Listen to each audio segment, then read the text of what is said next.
speed ਆ ਗਿਆ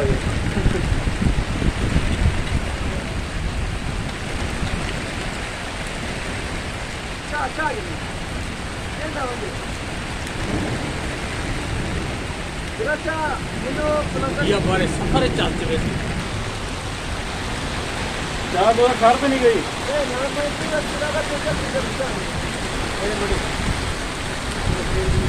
ਹਾਏ ਹਾਏ ਹਾਏ